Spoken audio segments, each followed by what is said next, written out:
With the knowledge of GTA 6 being in production comes a mix of trepidation and excitement. On the one hand, you've got another installment in the most lucrative video game property of all time. Literally, it makes a few $1 million a day, but on the other, there's an assumption that Rockstar will rely on certain formulas. There's a need to ensure that although GTA 6 will sell more than the gross income of a small continent, it continues to justify GTA 7, GTA 10, GTA 100 somewhere down the line. Now, with the very idea of prodding the beehive that is criticizing GTA whatsoever comes the potential backlash of 1,000 angry voices. But with the series being the cultural phenomenon that it is, the very idea of a single product being at the heart of so much financial success is fascinating from all angles. We all know how fondly GTA 4 isn't remembered, and it marks the one time Rockstar attempted to flex their creative muscles in a different direction. The brown and grey realization of a more mature and story-focused GTA going down about as well as unlocking Nico's fingerless GTA 5 was a notable course correct, but how do you even attempt to create GTA 6? Following formulas and bankable ideas only gets you so far, as Assassin's Creed and Call of Duty have both shown,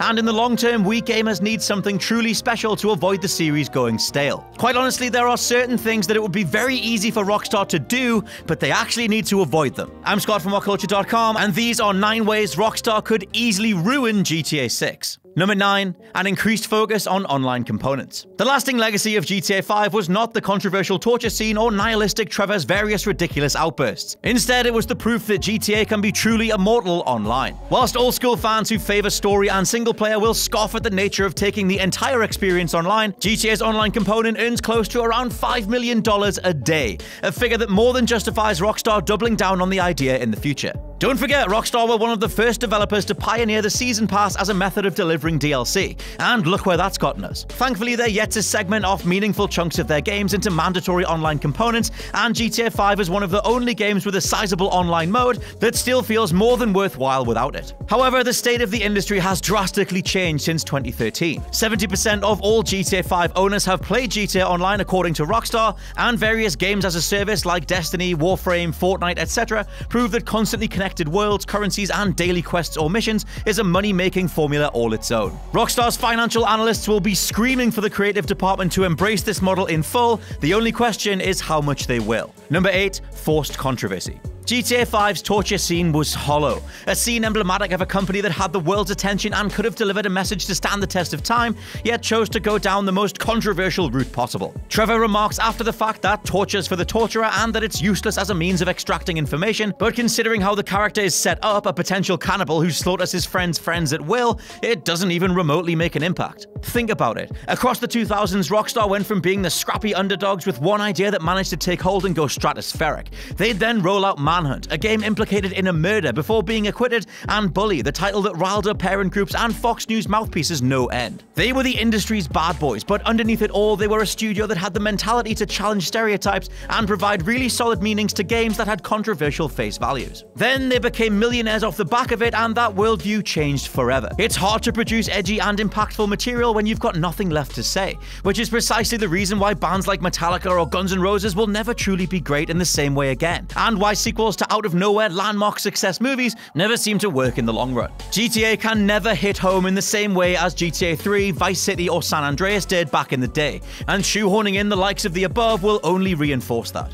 Number 7, a lack of direction and identity. GTA 4 was an attempt to tell a different kind of tale that fell flat. Coming off the back of Bully and Manhunt, Rockstar had the potential to write a truly memorable story, which we know they can do, just look at both Red Dead Redemptions. But instead, they were hamstrung by having it be a GTA game. That meant that for all the talk of Nico wanting to break away from a life of violence and the option to branch the narrative in key places to create more positive outcomes, you could still break the whole thing by shooting a few thousand people in between. This formed a huge disconnect on behalf of the player, birthing the term ludonarrative dissonance in the process, where a character in cutscenes behaves differently to how we play.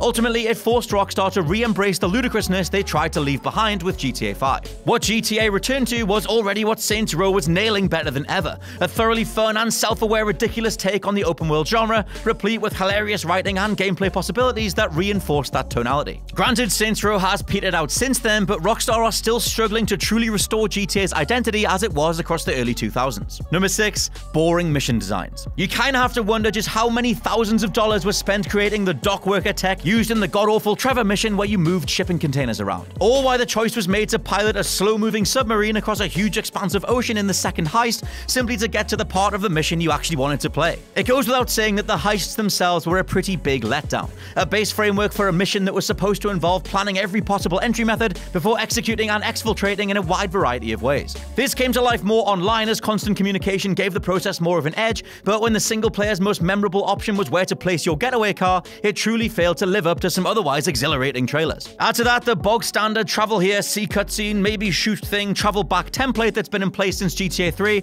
and was still a thing across Red Dead Redemption 2, a lack of new character moves or animations outside of 3 arbitrary special powers, and only a handful of memorable narrative setups, and you've got a story everyone only played through once just for the sake of it. Number 5, using America again. We know Rockstar have ruled out Tokyo thanks to its intricate road systems not being workable for GTA-style car chases and speed, but at least that shows they're looking to alternatives instead of using America yet again. Since the original GTA included Liberty City, Vice City, and San Andreas, the 3D universe of games updated them accordingly. GTA London sat in between the two, but when GTA 5 was announced, it seems like Rockstar are going back to the drawing board yet again, redoing San Andreas as a starting point and potentially moving into Vice City or another Liberty City. There's always that question of whether the wider world even cares about setting a GTA in London, but it remains the most overlooked part of that original plan. My point is, it really can't be America yet again. The whole look how ridiculous America's politics and social hierarchy is shtick is a fairly limitless resource, especially with the current state of political discourse, but for the sake of gameplay and breathing life into the series, plus giving us a break from the drudgery of taking sides in real life,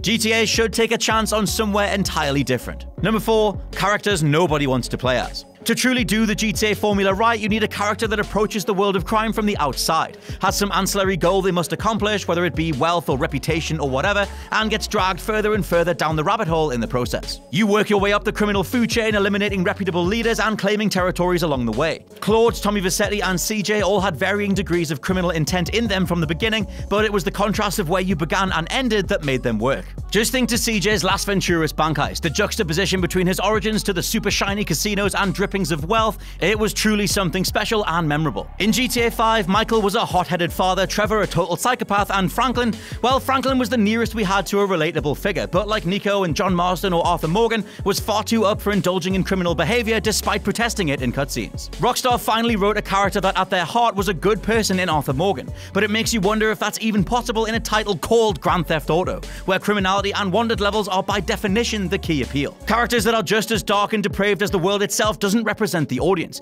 We need someone to be the stick we're prodding GTA with, someone to yell, "What the f*** when things go sideways, even if they're a mute blank slate.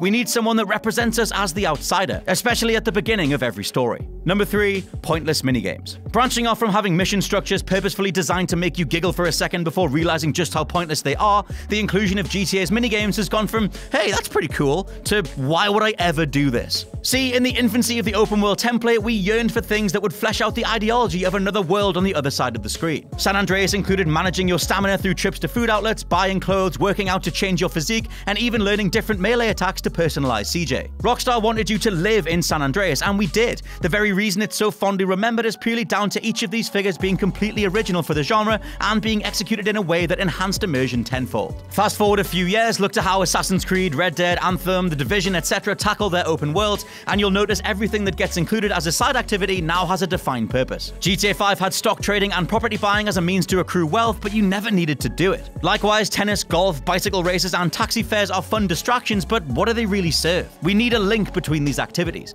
Even if it's just a tongue-in-cheek, playing sports increases your sprint duration or jump height correlation, as it stands, they're ultimately pointless. Number 2, including character abilities you don't even need to use. If there's any indication a given developer is struggling for ideas, it's including a rage mode as a character perk. Both this and Michael's bullet time are as standard as they come, and save for Franklin's unrealistic driving boost that turned your car into an on-rails tram, there was never any impetus to actually use them. Yes, Trevor had the occasional side mission that put you in this rage state from the beginning, but there were never any encounters where it would have genuinely saved your skin. A situation where only Trevor could have survived. Most of the time, we just used it to minimize fall damage when flinging ourselves off Mount Chiliad. In future GTAs, if Rockstar are going to continue giving characters individual powers for the sake of differentiation, we need a reason to use them. A reason for each person to be playable in the first place. Number 1, a piecemeal story and a rushed ending. Crafting a story that fits the open world template and therefore both individual missions and vastly experimental, aimless exploration is one hell of a tough ask. Even in The Witcher 3, you could ponder why Geralt was off adventuring when he was supposed to be tracking down Ciri, and although it's more linear overall,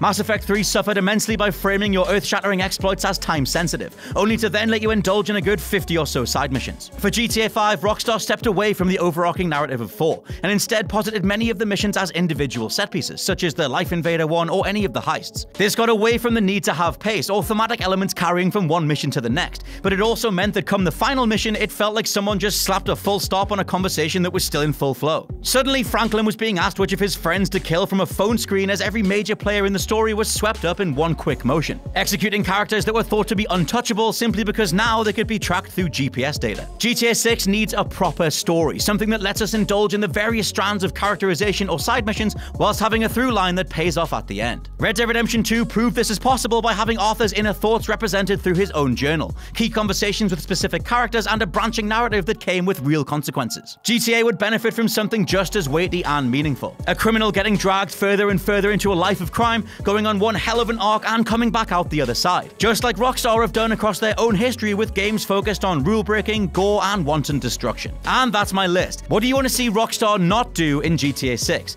Let me know down in the comments below, and don't forget to check out the WhatCulture Gaming Podcast. I've been Scott from WhatCulture.com, and I'll catch you soon.